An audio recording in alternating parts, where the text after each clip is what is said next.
ძალიან მნიშვნელოვანია, რომ ვიცოდეთ ჩვენი უფლებები, მაგალითად, რას უნდა მივაქციოთ ყურადღება, სად ირღვევა ჩვენი უფლება, რა უფლებები გვაქვს, რომ შემდეგ ამაზე სწორი რეაგირება გქონდეს და ვიცოდეთ, სად უნდა გქონდეს ეს რეაგირება. ამ თემებზე და არა მხოლოდ ამ თემებზე, ჩვენ სტუმართან ერთად განვაგრძობთ საუბარს, ჩვენი სტუმარია საქართველოს ეროვნული ბანკის მომხმარებელთა უფლებების დაცვის დეპარტამენტის უფროსი ლაშა გზირიშვილი, რომელიც შემოგვიერთდება სტუდიაში. გამარჯობა ლაშა, ძალიან დიდი მადლობა გადაცემაში სტუმრობისთვის და თქვენი დროისთვის. დაბრძანდით. თქვენ პირველი სტუმარი ხართ ამ პლატფორმაზე და ძალიან მნიშვნელოვან თემას უნდა შევეხოთ. სანამ კონკრეტულ თემატიკაზე გადავალ, ძალიან მინდა გკითხოთ ერთი დაკვირვება. თქვენ ძალიან დიდი ხანია აკვირდებით მომხმარებელთა უფლებებს, მათ დარღვევებს და გაქვთ გარკვეული მიგნებები. საინტერესოა თქვენი შეფასება როგორია? არის თუ არა საქართველოში მომხმარებელი, ინფორმირებული მომხმარებელი? ზოგადად უნდა ითქვას, რომ როგორც თქვენ აღნიშნეთ, ძალიან დიდი ხანია ამ მიმართულებით მუშაობს ეროვნული ბანკი. რა თქმა უნდა, წლიდან წლამდე იცვლება როგორც საფინანსო პროდუქტები, ვითარდება უფრო მეტად, ასევე მომხმარებელთა ქცევაც იცვლება და საბედნიეროდ ფინანსური განათლების დონეც იცვლება. ნელ-ნელა, თუმცა ამ კუთხითაც ჩვენ არ ვაკლებთ ძალისხმევას, სხვა დაინტერესებულ მხარეებთან ერთად ვცდილობთ, რომ ფინანსური განათლების დონე ამაღლდეს. ყოველ შემთხვევაში ამ ცვლილებებს თუ გადავხედავთ, ერთი რაც შეგვიძლია ვთქვათ, რომ მომხმარებლები უფრო მეტად არიან ინფორმირებული საკუთარ უფლებებზე, ანუ მათ იციან, რომ თუ კი რაღაც არ მოწონთ, ან რაღაც პრობლემას აწყდებიან ფინანსურ ინსტიტუტთან, მათ აქვთ შესაბამისი უფლებები, შეუძლიათ მიმართონ უშუალოდ მომსახურე ფინანსურ ორგანიზაციას, რომ ეს პრობლემა მოაგვარონ, შეუძლიათ ასევე მიმართონ ეროვნულ ბანკს და მაქსიმალურად დაიცვალონ საკუთარი უფლებები. ასევე შინაარსობრივადაც საკმაოდ იცვლება. დიახ, საინტერესოა ეს მიმართულება. ეს საინტერესოა იმ კუთხით, რომ რა თქმა უნდა, ხა ფინანსურ სექტორზე როცა ვსაუბრობთ, ყველას ავტომატურად ალბათ ახსენდება კომერციული ბანკები, მიკროსაფინანსო ორგანიზაციები და სესხები და დეპოზიტები, რაც ძირითადი პროდუქტია პრინციპში კომერციული ბანკების. თუმცა ხარვეზებიც ამ მიმართულებით არის ძირითადად ამ მიმართულებითაც და სხვა მიმართულებითაც ხარ. აი რომელია ძირითადი? როგორც თქვენ აღნიშნეთ, ჩვენი ყოველდღიური ცხოვრება პრაქტიკულად წარმოუდგენელია ფინანსური პროდუქტების გარეშე. შეიძლება ამას ყოველდღურად არც ვუკვირდებით, მაგრამ სესხი როგვერზე გადავდოთ, ელემენტარულად ყოველდღურად რო რაღაცას ვყიდულობთ, მაგალითად მაღაზიაში და ვიყენებთ საბანკო ბარათს, ესეც საფინანსო პროდუქტია, ხო ესეა? როცა კომუნალურებს ვიხდით, იგივე ინტერნეტ ბანკინგით, როდესაც ტრანსპორტში ვიხდით, ტრანსპორტის გადასახადს, ამასაც ბარათით ვაკეთებთ, ან აპლიკაციის მეშვეობით, რომელიც ასევე დაკავშირებულია საბანკო ბარათთან. თანხას თუ ვინახავთ, თქვათ, ბანკში დეპოზიტზე, ესეც ხო საფინანსო პროდუქტია. და ძალიან მრავალფეროვანია და დიდი სპექტრი არის ფინანსური მომსახურების, რომელსაც ყოველდღიურად ვიყენებთ ისე, რომ შეიძლება არც ვუკვირდებით. ამიტომ ყველა, როგორც თქვენ აღნიშნეთ, მომხმარებლები ვართ და მნიშვნელოვანია, რომ პროდუქტის ყიდვის დროს კარგად დავაკვირდეთ, რას გვთავაზობს ფინანსური ორგანიზაცია, იმისთვის, რომ მაქსიმალურად ჩვენთვის ხელსაყრელი შევარჩიოთ ერთი მხრივ და მომავალში თქვა რაღაც პრობლემის წინაშე არ დავდგეთ, რაც უმეტესწილად მაინც სესხებთან მიმართებით იცჩენს ხოლმე თავს და თუ მაგალითად შევხედავთ იგივე პრეტენზიებს, რაც თქვა ჩვენთან შემოდის, ხო, აი თქვენი კითხვა იყო, როგორი არის სტატისტიკა, ხო, ანუ რა მიმართულებით ფიქსირდება პრობლემები. სად არის ძირითადად ის პრეტენზიები, რომლითაც ამ ეტაპზე თქვენ როგორც აღნიშნეთ, უკვე ინფორმირებულობის გაზრდილი დონის მქონე მომხმარებელი მოგვართ. კი, შინაარსობრივად იცვლება და ანუ ფინანსური განათლების დონის ცვლილება როგორ ახდენს ამაზე გავლენას, ამასაც შევეცდები რომ ახსნა. მანამდე უნდა ვთქვა, რომ ყველაზე მეტად პრეტენზიები ეხება, რა თქმა უნდა, ყველაზე ხშირად გამოყენებელ პროდუქტებს, იგივე სესხებს, მიმდინარე ანგარიშებს, რადგან ის დაკავშირებულია ტრანზაქციებთან და ხშირია ვთქვათ შემთხვევები, როდესაც მომხმარებლები არ ეთანხმებიან კონკრეტულ ოპერაციებს. ბოლო პერიოდში მაინც უფრო მეტად შემოდის ხოლმე ვთქვათ თხოვნები სესხის რესტრუქტურიზაციასთან დაკავშირებით, ან თუ რაიმე ფინანსური პრობლემა აქვს მომხმარებლებს და ვეღარ იხდის იმ სესხს, რომელიც აიღო, რაღაც პირობებზე რო შეთანხმდეს მომსახურე ფინანსურ ორგანიზაციასთან. ან თქვენ შუამავლობას გთხოვთ ამ შემთხვევაში? რა თქმა უნდა, აქვე უნდა აღინიშნოს, რომ როდესაც დავა არის მომხმარებელსა და ფინანსურ ორგანიზაციას შორის, ჩვენ კანონმდებლობით არ გვაქვს უფლებამოსილება ეს დავა გადავწყვიტოთ. თუმცა ჩვენ შეგვიძლია დავეხმაროთ მომხმარებელს კომუნიკაციაში ფინანსურ ორგანიზაციასთან და დეტალების გარკვევაში, რომ გავერკვეთ რეალურად ეს პრობლემა თუ არს ნამდვილად იყო ვინმეს ბრალეულობა, ასე ვთქვათ, დავადგინოთ მოვიდინოთ, ხო, ანუ რა იყო ძირითადი მიზეზი? ხშირად არ არის ხოლმე ესეთი ხარვეზი, უბრალოდ ობიექტური მიზეზიდან გამომდინარე შეიძლება მომხმარებელს ნამდვილად გაუარესდა ფინანსური მდგომარეობა და ვეღარ იხდის და რა თქმა უნდა თხოვნით ჩვენც მიმართავთ ხოლმე ფინანსურ ორგანიზაციებს, რომ იქნებ რაღაც გარკვეული შეთანხმება მოხდეს მომხმარებელსა და ფინანსურ ორგანიზაციას შორის, ისეთი, რომელიც არც ერთი მხარის ინტერესებს არ დააზარალებს და მაქსიმალურად იქნება ორიენტირებული იმისკენ, რომ ორივე მხარის ინტერესები იყოს დაბალანსებული. ეს თანამშრომლობა არის წარმატებული? ხშირ შემთხვევაში წარმატებულია, ზოგჯერ რა თქმა უნდა შეთანხმება არ ხდება, თუმცა კიდევ ერთხელ გამომიყვანოთ, რომ ჩვენ დავის გადაწყვეტა სამწუხაროდ არ შეგვიძლია, თუმცა აქ არის ერთი ძალიან საინტერესო თემა დავების განხილველი კომისიის სახით, რომელიც ეროვნულ ბანკთან არის არსებული და კონკრეტულად ერთი მიმართულებით მუშაობს, ეს არის საგადახდო თემები, ან როდესაც მომხმარებელს დავა აქვს მაგალითად ფინანსურ ორგანიზაციასთან თანხის გადარიცხვაზე, ან ბარათით გაკეთებულ ოპერაციაზე, ამ შემთხვევაში კონკრეტული დავის გადაწყვეტის უფლებამოსილება აქვს ამ კომისიას, ამაზე შეგვიძლია ჩვენ ამ თემას ჩვენ ალბათ ცალკე გადაცემას საომალოდ ვისაუბროთ უფრო დეტალებში. მივუძღვნით, მანამდე მინდა გკითხოთ, აი თქვენ ძალიან ბევრი ისაუბრეთ იმაზე, რომ შესაძლებელია ობიექტური მიზეზები იყოს გარკვეული ხარვეზების და არ იყოს თქვათ იქ რომელიმე მხარის პრობლემა, მაგრამ ეხლა რომ შევხედოთ მომხმარებლის მხრიდან, აი მე როგორც მომხმარებელმა რა უნდა გავითვალისწინოს, სად შეიძლება დაუშვა პოტენციურად შეცდომა, რომ ეს ავიცილო თავიდან, ასეთი რჩევები თუ გაქვთ თქვენ, რომ დავინახოთ წინასწარ, მაგალითად ცესხის აღების დროს, რადგან მაინც ამას უკავშირდება ძირითადი პრეტენზიები, ცესხის აღების დროს მთავარი ფაქტორი არის საპროცენტო განაკვეთი, რასაც უნდა ვუყუროთ, თუ არის კიდევ სხვა კომპონენტები, რაც ასევე განსაზღვრავს საბოლოო ჯამში ფულის ღირებულებას, რაც ჩემი ბიუჯეტიდან უნდა დაიფაროს. მთავარი ნებისმიერი საფინანსო პროდუქტისთან მიმართებაში, სანამ რამეს იყიდის მომხმარებელი, მნიშვნელოვანია, რომ კარგად გაერკვეს იმ პირობებში, რომელსაც თავაზობს ფინანსური ორგანიზაცია. ეს ეხება როგორც საკრედიტო პროდუქტებს, ასევე ნებისმიერ სხვას. რა თქმა უნდა, საკრედიტო პროდუქტი ბევრად უფრო, ვთქვათ, კომპლექსური არის შინაარსობრივად და ბევრი ხარჯი შეიძლება ახდეს მას. როგორც თქვენ აღნიშნეთ, ერთი არის საპროცენტო განაკვეთი, რაც გამოხატავს პროდუქტის ფასს, თუმცა ასევე მნიშვნელოვანია ეგრეთ წოდებული საბოლოო ფასი არა, არის ეგრეთ წოდებული ეფექტური საპროცენტო განაკვეთი, რომელიც თავის თავში მოიცავს ყველა დანარჩენ ხარჯს. ანუ პროცენტი არის მაგალითად პირობითად თანხას ერიცხება რაღაც წლიური პროცენტი, მაგრამ ამის გარდა შეიძლება იყოს სხვა ხარჯებიც, როგორც არის სიცოცხლის დაზღვევა, თუნდაც დაზღვევა, სესხის გაცემის საკომისიო, ანგარიშის მომსახურების საკომისიო და ასე შემდეგ. და ეს ყველაფერი ერთიანდება ეფექტურ საპროცენტო განაკვეთში, რომელიც გვაჩვენებს საბოლოო ღირებულებას პროდუქტის. თუმცა ასევე ძალიან მნიშვნელოვანია, რომ ეს არის რა თქმა უნდა ერთ-ერთი ყველაზე მნიშვნელოვანი ინდიკატორი, რომელსაც მომხმარებელი უნდა დაეყრდნოს, თუმცა შესაძლოა სხვადასხვა ფინანსური ორგანიზაციის შეთავაზებები ძალიან ახლო იყოს ერთმანეთთან ფასით, მაგრამ მომხმარებელმა სხვა ფაქტორის გათვალისწინებით მიიღოს გადაწყვეტილება. ანუ იმის თქმა მინდა, რომ მხოლოდ ეფექტური საპროცენტო განაკვეთის მიხედვით შეიძლება არ მიიღოს მომხმარებელმა გადაწყვეტილება და შეხედოს მაგალითად თუნდაც მომსახურების ხარისხს. ხელმისაწვდომობას ფილიალების სადურჩევნია მაგალითად რომელ ფინანსურ ორგანიზაციაში ურჩევნია რომ მივიდეს. მაგალითად ინტერნეტ ბანკინგი რომელს უკეთესია, ან რომლის მომსახურება უფრო ხელსაყრელია მისთვის.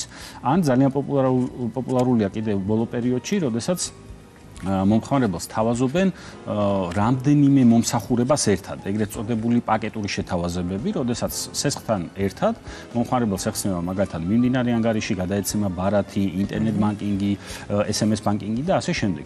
მნიშვნელოვანია, რომ მომხმარებელი დააკვირდეს აი თანამდებობ პროდუქტებს, რამდენად ჭირდება ეს პროდუქტები და ეს ხო არ აძვირებს ჯამში პაკეტის შეთავაზებას. ერთია, როდესაც ცალკე პროდუქტს ყიდულობთ და ერთი, როდესაც ჯამურად რამდენიმე პროდუქტს ყიდულობთ. ეს ტენდენცია ეს პაკეტური შეთავაზებები ძალიან ხშირია, როგორც წესი, ეხლა ცალ-ცალკე რო ვიყიდოთ პროდუქტები, შესაძლოა ბევრად უფრო ძვირი დაждდეს, ვიდრე როდესაც პაკეტში ვყიდულობთ. თუმცა მეორე მხრივ მომხმარებელმა უნდა გაანალიზოს პაკეტში შემავალი პროდუქტები საერთოდ ჭირდება თუ არა. შეიძლება მიიღოს გადაწყვეტილება, რომ არა მხოლოდ ერთი პროდუქტი უნდა. ამ კუთხით მაგალითად ჩვენ გვაქვს ესეთი მოთხოვნა, რომ ფინანსური ორგანიზაცია თუ კი პაკეტურ შეთავაზებას აკეთებს, არა მხოლოდ პაკეტის ფასი უნდა უთხრას მომხმარებელს, არამედ ამ პაკეტში შემავალი სხვადასხვა პროდუქტების ფასები ცალ-ცალკეც უნდა უთხრას, რომ მომხმარებელმა ანალიზი გააკეთოს. ანუ აქ რჩევა იქნება, რომ მაქსიმალურად ამომწურავი ინფორმაცია მოიძიოს მომხმარებელმა შეთავაზებაზე, უშუალოდ მომსახურე ფინანსურ ორგანიზაციასთან. ანუ ჩაიგოს კი, რაში ხდის და მე ამის მიხედვით მიიღოს გადაწყვეტილება. ასევე მინდა გკითხოთ, თქვენ კითხვით, რომ ინფორმირების დონე გაზრდილია, მაგრამ მომართვიანობის დონეც, როგორც ვიცით, სტატისტიკით მომატებულია. კი, მზარდია. ეს რამ განაპირობა ფინანსური განათლების დონის ზრდამ, ანუ მომხმარებელი მიხვდა, რომ შესაძლებელია არსებული პრობლემის უბრალოდ მოგვარება გარკვეული გზებით და ამიტომ გაიზარდა მომმართვიანობა თუ ფინანსური ორგანიზაციები ვერ აგვარებენ ადგილზე პრობლემას. უფრო პირველი, ამას ჩვენ ყოველთვის აღნიშნავდით და კიდევ ერთხელ ვუწვირო, ზოგადად წლების განმავლობაში ზრდის ტენდენციით ხასიათდება მომმართვიანობა, თუმცა ჩვენ დაკვირვებით და როდესაც შინაარსობრივ ანალიზს ვაკეთებთ, უფრო მეტად ეს გამოწვეულია იმით, რომ უფრო მეტმა მომხმარებელმა იცის, რომ შეუძლია საკუთარი უფლებები დაიცვას. ეს შინაარსაც ეთყობა თვითონ პრეტენზიების, თუ მაგალითად წლების წინ უბრალოდ მომხმარებლები არ უნდათ მაგალითად თანხის გადახდა, ხო? ხშირად იყო ესეთი პრეტენზია, რომ მე ავიღე მაგალითად ცესხი, მაგრამ სამწუხაროდ არ მაქვს საშუალება და იქნებ უბრალოდ მაპატიონ. დღეს უკვე სხვა შინაარსის პრეტენზიები არის, ხო? მომართვებს დავარქმევდი უფრო ამას, იმიტომ რომ ხშირად შინაარსობრივად შეიძლება პრეტენზია არ იყოს, არამედ უბრალოდ შუამდგომლობის თხოვნა, რომ ობიექტური მიზეზის გამო დროებით შეფერხებულია, თქვა გადახდები, მაგრამ იქნებ შევთანხმდეთ რაიმე ორივე მხარისთვის მისაღებ პირობაზე. ანუ შინაარსობრივადაც განსხვავდება და რაოდენობა იმატებს ზუსტად იმის გამო, რომ უფრო მეტ ადამიანს აქვს ინფორმაცია ამ მექანიზმის არსებობის შესახებ. ელემენტარულად ყველა საკრედიტო და სადეპოზიტო ხელშეკრულებას თავსარჩი, ეგრეთ წოდებული თავსარჩი პირველ გვერდზე ბოლოში აქვს ცხელი ხაზის ნომერი ეროვნული ბანკის და იქვე არის თქვა ინფორმაცია, რომ საკუთარ უფლებების დასაცავად მომხმარებელს შეუძლია მიმართოს ეროვნულ ბანკს. ანუ უფრო მეტი ადამიანი იაზრებს, რომ ეს მექანიზმი შეუძლია გამოიყენოს. ბატონო ლაშა, მინდა უსებად კითხოთ იმ ახალ სტრატეგიაზე, რომელიც ეროვნულმა ბანკმა დაახლოებით 1 თვის წინ დაამტკიცა და პირდაპირ არა, თუმცა ირიბად მაინც აქვს გავლენა მომხმარებელთა უფლებებთან და იმ ზედამხედველობის მექანიზმებთან, რაც გადის საბოლოო ჯამში გრძელვადიანად მომხმარებელთა უფლებებზე. აი, რა როლს შეასრულებს ეს ახალი სტრატეგია? რა შეცვლის მომხმარებელთა უფლებების მიმართ მარეგულირებლის მიდგომაში და როგორ შეიძლება გრძელვადიანად ეს მერე საბოლოო ჯამში იგივე ინფორმირების ან მათი უფლებების დაცვაში გადაითარგმნოს? მოკლედ რო ვთქვათ, ჩვენი საქმიანობა ორ ძირითად ნაწილად იყოფა. ერთი ეს არის მომართვებზე რეაგირება, როდესაც მომხმარებელს კონკრეტული პრობლემა დაუდგება, მიმართავს ფინანსურ ორგანიზაციას და ისინი ანგარიშგებას გვიგზავნიან ჩვენ ყოველთვიური პრეტენზიების, გარდა ამისა მომხმარებელი პირდაპირ მიმართავს ეროვნულ ბანკს კონკრეტულ პრობლემასთან დაკავშირებით. ჩვენ ვიკვლევთ ამ პრობლემებს და ვაიდენტიფიცირებთ ტენდენციებს ბაზარზე, რა ხდება, რა აწუხებთ მომხმარებლებს და ეს შეიძლება უკვე არსებულ პრობლემებს, რომელიც შეიძლება შემდგომ გადაითარგმნოს გარკვეულ მოთხოვნებში, დამატებით მოთხოვნებში და რეგულაციებში. ამის გარდა რაც სტრატეგიით ჩვენ დავამატეთ, აქ ემატება ეგრეთ წოდებული პროაქტიული მიდგომა, როდესაც ჩვენ წინასწარ ვცდილობთ სხვადასხვა ინფორმაციის ანალიზის საფუძველზე და სხვადასხვა ინდიკატორების ანალიზის საფუძველზე შევქმნათ ისეთი გარემო, როდესაც მომხმარებლის უფლება იქნება მაქსიმალურად დაცული, შესაძლო პოტენციური პრობლემები არ რეალიზდება და მომხმარებლები არ დადგებიან გარკვეული პრობლემის წინაშე. ანუ წინასწარ რო განვანალოთ, პრევენციული ხასიათი ექნება. მანამდე შეისწავლით საკითხს, სანამ პრობლემის წინაშე აღმოჩნდება მომხმარებელი და იმიტომ შეისწავლით, რომ პრობლემის წინაშე არ აღმოჩნდება. კი და წინასწარ ვიზრუნოთ ამაზე. აქ ერთი აუცილებლად უნდა ითქვას, რომ მსგავს საქმიანობას ჩვენ აქამდეც ვეწევოდით სტრატეგიის შემუშავებამდე, უბრალოდ სტრატეგიამ ეს ორი მიმართულება მოიყვანა, ასე ვთქვათ, უფრო ერთ დოკუმენტში გაერთიანდა. ეს სტრატეგია უზრუნველყოფს იმას, რომ უფრო მეტი გამჭვირვალობა იქნება, ანუ ფინანსურ ორგანიზაციებს წინასწარ ეცოდინებათ ჩვენ რაზე ვაკეთებთ აქცენტს, როგორ მუშაობთ, რა ტიპის შემოწმებებს გავაკეთებთ და ხო, ერთი ძალიან მნიშვნელოვანი დეტალი, აი, რაც ვახსენეთ, რომ ინფორმაციის ანალიზისთვის, უბრალოდ ტენდენციების ანალიზისთვის საჭიროა გარკვეული ინფორმაცია, რომელიც ზოგჯერ ძალიან რთულია მისი მოპოვება, იმიტომ რომ ეს არ გროვდება იგივე ფინანსურ ორგანიზაციებში. ამ სტრატეგიას თან ახლავს ეგრეთ წოდებული ინდიკატორების სია, ანუ ჩვენ წინასწარ განსაზღვრებთ რა ინფორმაციაზე ვაპირებთ დაკვირვებას. ეს უკვე წინასწარ იქნება ფინანსური ორგანიზაციებისთვის ცნობილი და ისინი უკვე დაიწყებენ ამ ინფორმაციის შეგროვებას. ვალდებულება იქნებათ, რომ მოგაწოდონ იმ ინდიკატორებით მიხედვით გაწერილი ინფორმაცია. გარკვეული ტიპის ინფორმაცია, რასაც დოკუმენტირებული საფინანსო ორგანიზაცია. ამას გამოგვიგზავნიან, თქვათ, ანგარიშგებების სახით და ჩვენ უკვე ამ ინფორმაციას დაყრდნობით მივიღებთ შესაბამის გადაწყვეტილებებს და მისი ანალიზის საფუძველზე. ამ ინფორმაციას შევადარებთ ერთმანეთთან. აი, თქვენ ახსენეთ მაგალითად პრეტენზიების მზარდი რაოდენობა, ხო? ცალკე განყენებულად უბრალოდ ციფრი რაოდენობრივი მაჩვენებელი არ არის საკმარისი. შინაარსობრივად ანალიზისთვის ეს საკმარისი არ არის. უნდა დავაკვირდეთ მიზეზს, რა ტიპის პრეტენზიები იზრდება მაგალითად და რა პროდუქცია და პლუს ამას რა თანამდები ასე ვთქვათ, გამოწვევი მიზეზები აქვს. ანუ რის გამო გაიზარდა კონკრეტული მიმართულებით პრეტენზია, ხო? თეორიულად შეიძლება მაგალითად პრეტენზიები იზრდებოდეს კონკრეტულ პროდუქტთან მიმართებით. ეს შეიძლება მიუთითებდეს იმას, რომ ამ პროდუქტის არასათანადო გაყიდვა ხდება. შეიძლება აგრესიული გაყიდვა ხდება ისეთ მომხმარებლებზე, რომელთაც ეს პროდუქტი საერთოდ არ ჭირდებათ, ერთი მხრივ. ან მეორე მხრივ შესაძლოა პროდუქტი კარგია, სწორ ადამიანებს მიყიდეს, მაგრამ ისინი ასე ვთქვათ, ვერ იყენებენ ამ პროდუქტს სათანადოდ. ანუ ამ ინფორმაციას ვაგროვებთ ჩვენ წინასწარ და ვცდილობთ თემატურად აჯგუფებთ, ხო? თემატურად ვაჯგუფებთ სხვადასხვა თემების მიხედვით და ამის შემდეგ ვიღებთ შესაბამის გადაწყვეტილებებს. ერთი მნიშვნელოვანი თემა ასევე არის ეგრეთ წოდებული თემატური მოკვლევები, როდესაც ჩვენ დღემდე მაგალითად ვაკეთებდით რას? ჩვენ ვახდენთ ფინანსური ორგანიზაციების შემოწმებას, რამდენად იცავენ ისინი ეროვნული ბანკის მიერ შემუშავებულ სხვადასხვა ნორმატიულ აქტს.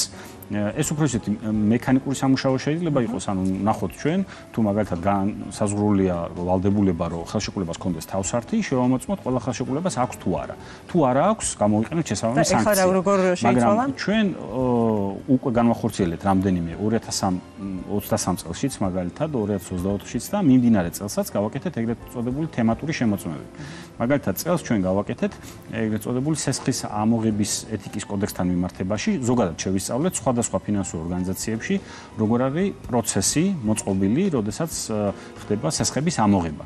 ეთიკურ ნორმებს ამოწმებთ, აქ თუ რას ამოწმებთ? აქ არის ორი კომპონენტი. ერთი არსებობს სესხის ამოღების ეთიკის კოდექსი, სადაც გაწერილი არის კონკრეტული მოთხოვნები და გარდა იმისა, რომ ჩვენ ვნახულობთ ამ მოთხოვნებს რამდენად იცავენ ფინანსური ორგანიზაციები, ასევე ვაანალიზებთ როგორი არის მათი მიდგომა და ზოგადად პროცესი როგორ არის აწყობილი.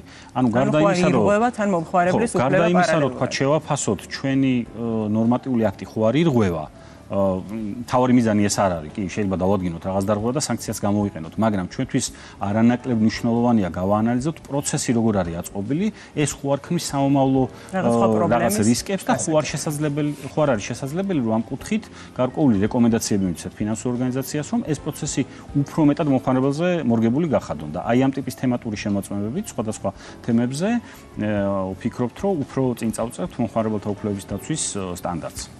ძალიან დიდი მადლობა. ერთი თვე რაც სტრატეგია ამოქმედა, 3 წელია რაც ეთიკის კოდექსის თემატურ მოკვლევებს აწარმოებთ. დაველოდოთ აბა როგორი იქნება სტრატეგიის მოქმედება, როგორ შეიცვლება ვთქვათ სექტორში მუშაობის. ძალიან პოზიტიური შედეგები გვაქვს. ძალიან დიდი მადლობა, ძალიან საინტერესო რჩევებისთვის, საინტერესო მიმოხილვისთვის. ალბათ არაერთხელ შევხვდებით ჩვენ და დარწმუნებული ვარ, რომ მაყურებლისთვისაც ძალიან საინტერესო იყო და არა მარტო საინტერესო, სასარგებლო იყო. სიამოვნებით გეწევით მომავალში. ჩვენი საუბარი. მადლობა, ჩვენი სტუმარი იყო, მაყურებელს კიდევ ერთხელ შევახსენებ, საქართველოს ეროვნული ბანკის მომხმარებელთა უფლებების დაცვის დეპარტამენტის უფროსი ლაშა გზირიშვილი.